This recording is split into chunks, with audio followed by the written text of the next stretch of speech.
This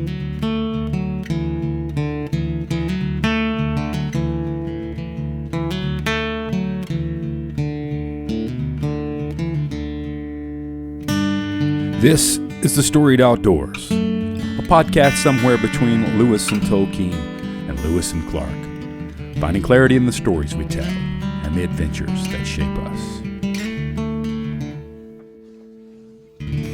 It's so good to be joined today by my good friend Brian Gill, and co-host of The Storied Outdoors, and also another good friend, Bart Valle, a petty officer in the Coast Guard, and a friend of mine that now lives out in San Diego. So I'm thankful he's able to join us from out there. Thanks for joining us, Bart, and welcome. Yeah, thank you for letting me come and hang out with you guys. Bart, you and Brad have known each other for a long time, and but man, it's so nice to meet you. I've heard so many stories, and I feel like I know you just from what Brad has told me. But man, I was curious, how did you get involved with the Coast Guard? I mean, obviously somebody who goes into that line of work has some affiliation and affinity to the water. I mean, that's your office basically. So what drew you to the Coast Guard? I mean, honestly, so I grew up here in San Diego. My dad retired from the Navy. He was in the Navy for 22 years. And he'd always wanted me to go in the military, go into the service. And I honestly did not want to go in the military. He was gone all the time. And just didn't want to do it. Saying that, I was 23 years old doing nothing out here. Had a million jobs. I was kind of going to school. And I realized I needed to get out of San Diego or I was going to get stuck forever. And so I was working with this girl. I worked at American Eagle Outfitters selling jeans. And nice. If you know me, it's not weird. This girl I worked with, her boyfriend was a helicopter mechanic for the Coast Guard. And I was like, what's the Coast Guard? I had no clue what it was. Didn't even know it was in the military. All this stuff. Didn't even know that it existed here in San Diego too. And I met her boyfriend, who's a really good friend of mine now. And I was gone in 3 weeks. Oh my goodness. Yeah, I talked to my buddy. He had a friend who was a recruiter, and she got me all set up with guaranteed school for aviation in the Coast Guard. So I know you're talking about the water and stuff. I actually never spent any time on a boat in the Coast Guard. So you didn't even know. So and the funny thing is, I get made fun of a lot because I have no sea time.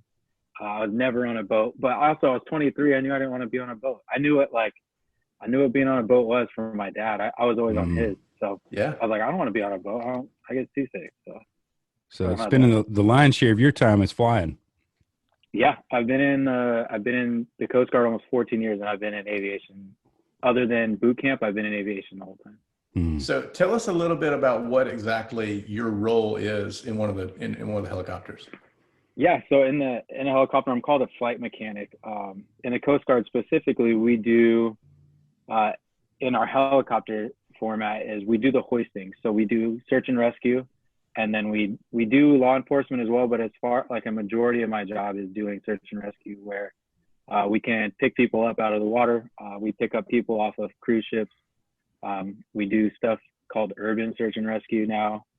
And a lot of it is just manning basically our hoist and conning and telling the pilots kind of where to put the helicopter so that we can safely pick people up. Wow. Yeah, it's fun. That's fascinating. I've been a flight mechanic for over 10 years now. I'm someone who does I'm an examiner, so I bring people up, I do their upgrades. And that's kind of my favorite part of my job now is training people how to do it. Oh, that's cool. Yeah, it's a lot of fun. That's good. So one of the last times I think we got to spend any significant time together, you were traveling back to San Diego, having spent some time in 2017 in Houston. Correct. That's the story that we want to hear. That's the one I'm fascinated. I want to hear this. Yeah. So you guys deployed ahead of time. Hurricane Harvey. Hurricane Harvey's coming in. Yeah. You deploy ahead of time, and you guys are ready. So you're flying from San Diego in a helicopter, which seems like a long way in one of those things. Yeah. Yeah. So really quick, the funny part of this is my whole helicopter career before I got here was in the South. So hurricane season was like a normal thing for me. I was in Florida for 5 years, in Alabama for 4 years before that. And hurricane season was a normal thing. And I legit had one time been launched on a hurricane. And it was right before I left Mobile. I don't know if you remember, there was a big flooding in Baton Rouge, and I got launched on that. And I had never had to do anything to a hurricane the whole time. Fast forwarding to 2017, I'm supposed to be coming on to duty on Friday. And I'm driving in the morning doing errands, and I hear about a hurricane in Houston, possible hurricane in Houston. And I was like, oh, wow. And I just had never paid attention. I come home, I tell Kayla, I'm like, Kayla, there's like a gnarly hurricane about to hit Houston. And she goes, are you going? And I was like, no, why would I go? I'm in San Diego. Like I have duty tonight. Like there's no way we're going to support a hurricane if I haven't done it the past 10 years in the hurricane area. No joke. Within 10 minutes, I get a phone call from my chief. He said, pack your stuff, come in now. You guys are going to Houston. And I just hang up and I go to my wife. I'm like, hey, I'm leaving. And she's like, for what? And I was like, I guess I'm going to Houston. Wow. And throughout all this, I even thought like the same thing I do all the time. I was like, it happens a lot. We get like staged, we launch, we get ready for these things, but then we kind of get stood down. It's not really a big deal. And then the whole way over, we stopped in El Paso. We did all these things overnight. Before that, I still didn't think anything was going to happen. Like even though they were saying it's just going to be a lot of rain, and I was just like, that's not really going to be anything we do. So we fly out to El Paso. I call Kayla. I'm like, yeah, we're probably going to come home tomorrow. They launch us in the morning. They're like, go down to Alice, Texas. So we fly down to Alice, Texas, and we staged in this like really, really small airport because the air station had been flooded already in Corpus. And so we're staying there, and I call Kayla. I'm like, I think it's just gonna be a lot of rain. I think we're gonna hang out here for a day, and then I'm gonna come home. In the middle of that night, they wake us up, and they're like, get up there now. So we launch at like. So it said nighttime? You had nighttime. Yeah, so it had already been like getting towards Houston. Yeah. So it was like, wow. They're like, get up there now. Helicopter in the dark.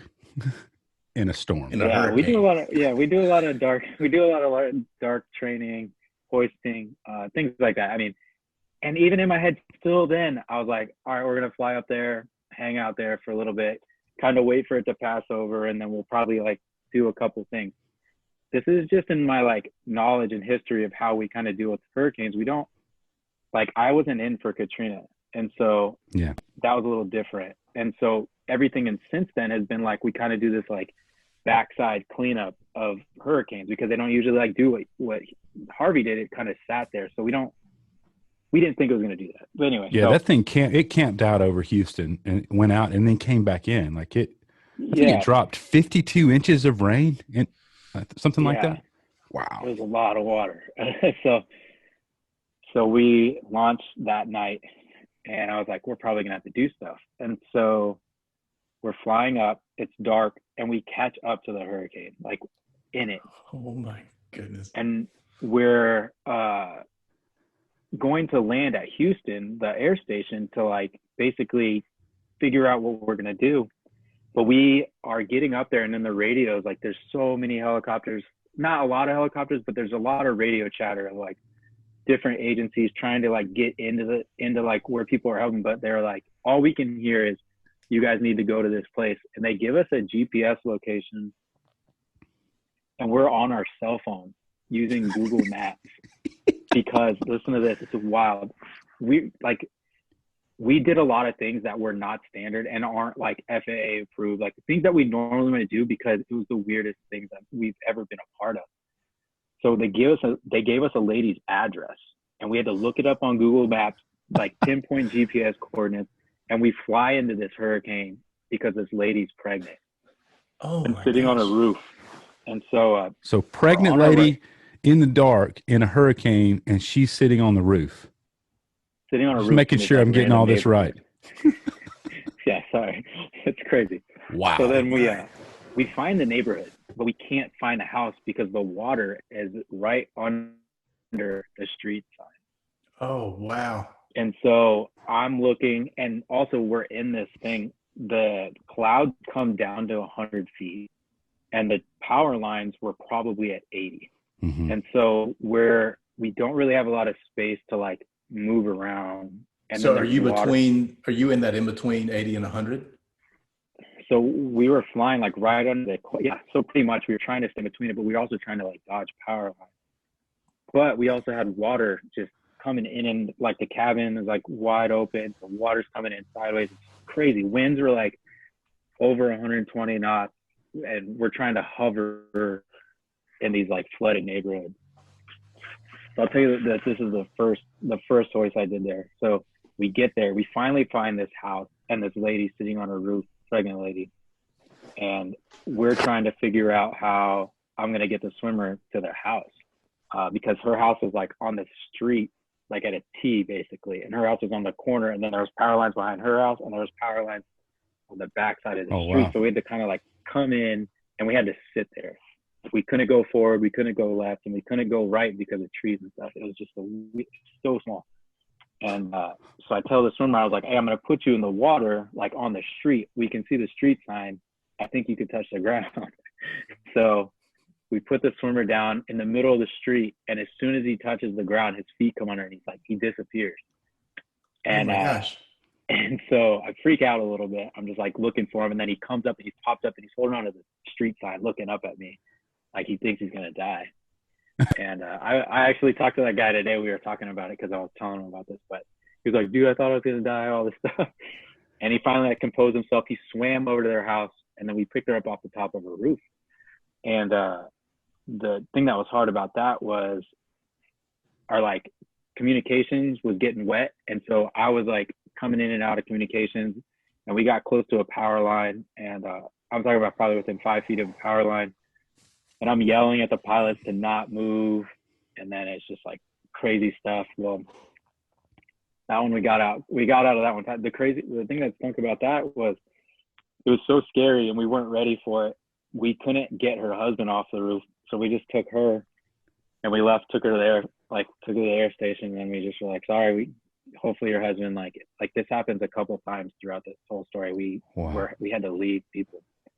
Oh. But, and that was the first one of the night. That was the first like hour of me being gracious. In this thing. So you're telling me that these guys and this is not a fixed wing. This is a helicopter that's hovering, and they have to maintain position in 120 knot winds. So what is that? I mean, for most people, they don't know what 120 knots means. It's pretty close to like actual miles per hour. I'm not really sure how like separate it is, but I know if we're going like our ground speed to knots is usually within like 5, like no matter how fast we go. It's a hurricane. Yeah, I mean it's and he's got to hover. Going, you know what I mean? He's got to hover in one place for you guys to pull this person off. That's unbelievable. So we like as flight mechanics, we kind of con them. So we have like a little standardization of ways we go in and out of things, or like we kind of give them like directions. So it's basically like a giant crane game, and they're just the controllers, but I'm kind of telling them what to do control wise. Wow. And they're crazy. I don't get how they do it. I have been in this for a while, and I still don't know how they fly. Yeah, because that's both hands and both feet, right? Maintaining that kind of position, if I understand correct. Yep. Wow. So that's the first one. That's number one. That wasn't the last one of the night or of the week. So that was the last one of that night because when we landed, our helicopter broke.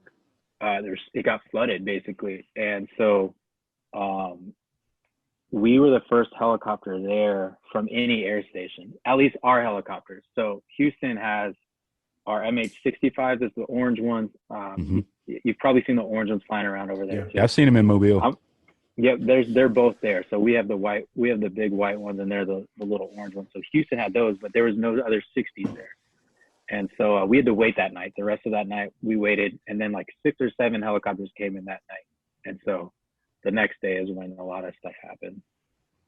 So overall, how we're talking about how many souls we're talking about that you guys did this for? Me personally, or like the Coast Guard? No, for you. You guys, you and your crew.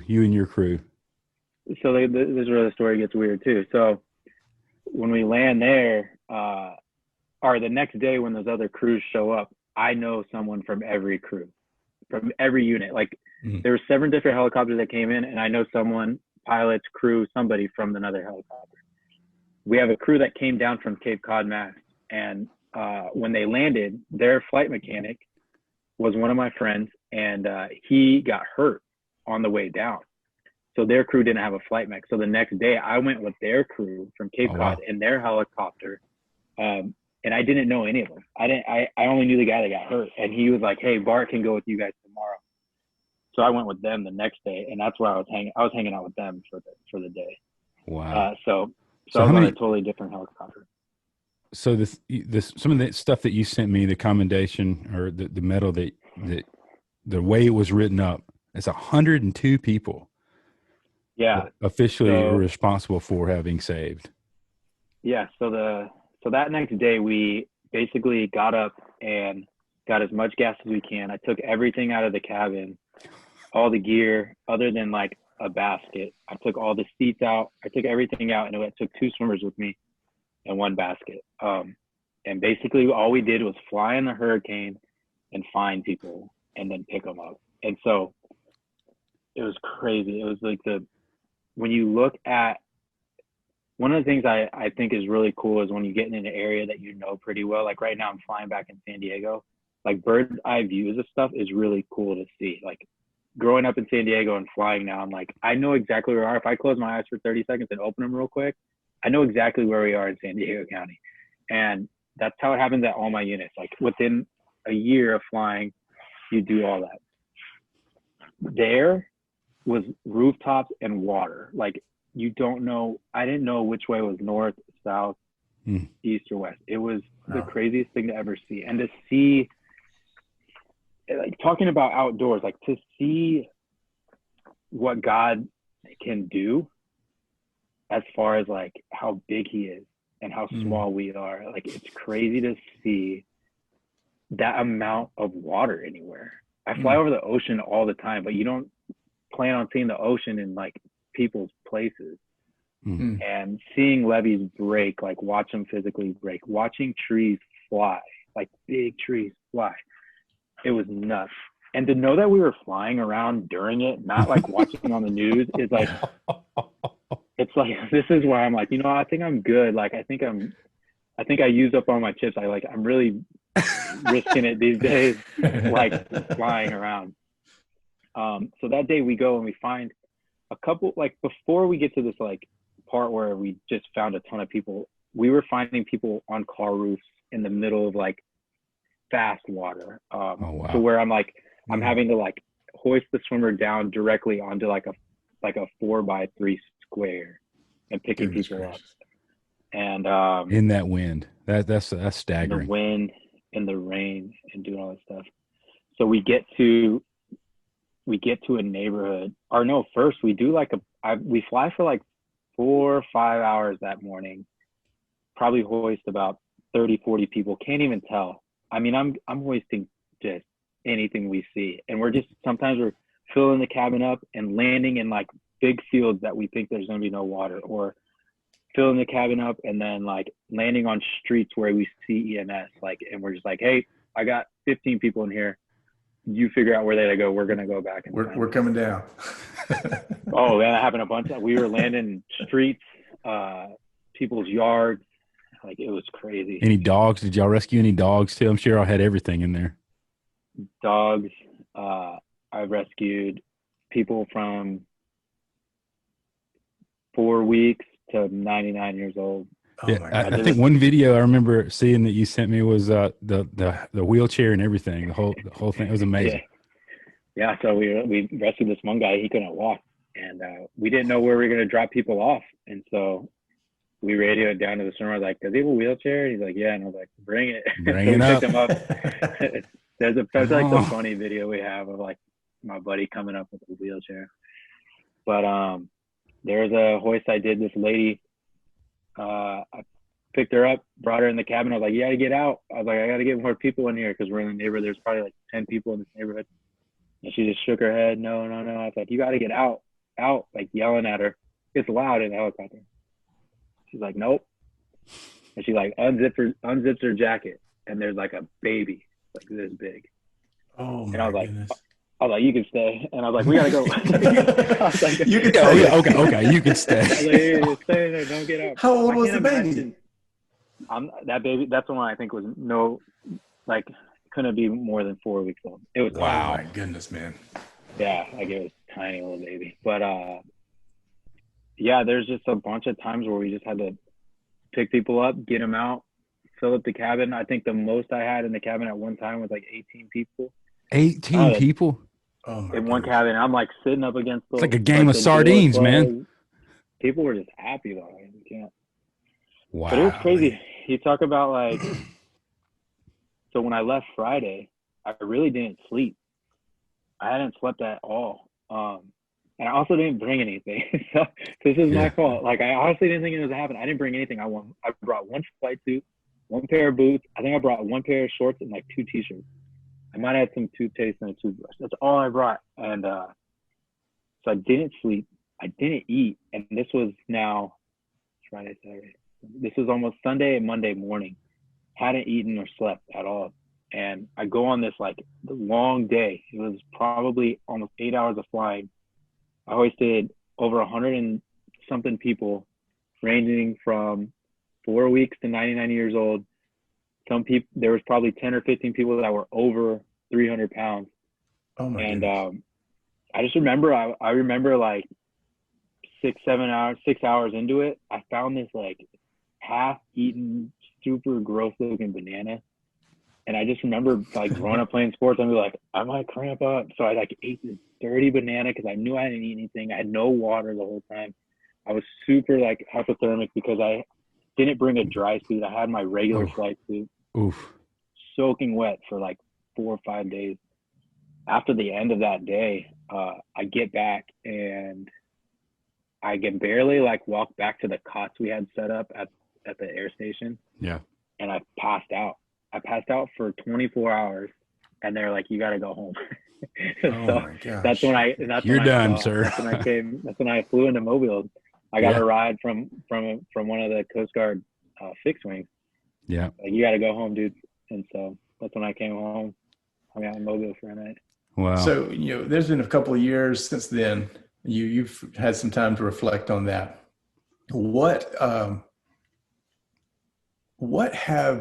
did that whole scenario teach you about 2 things? Maybe about yourself, but also about God. What does, when you reflect on that, what are those two things that kind of come to mind there?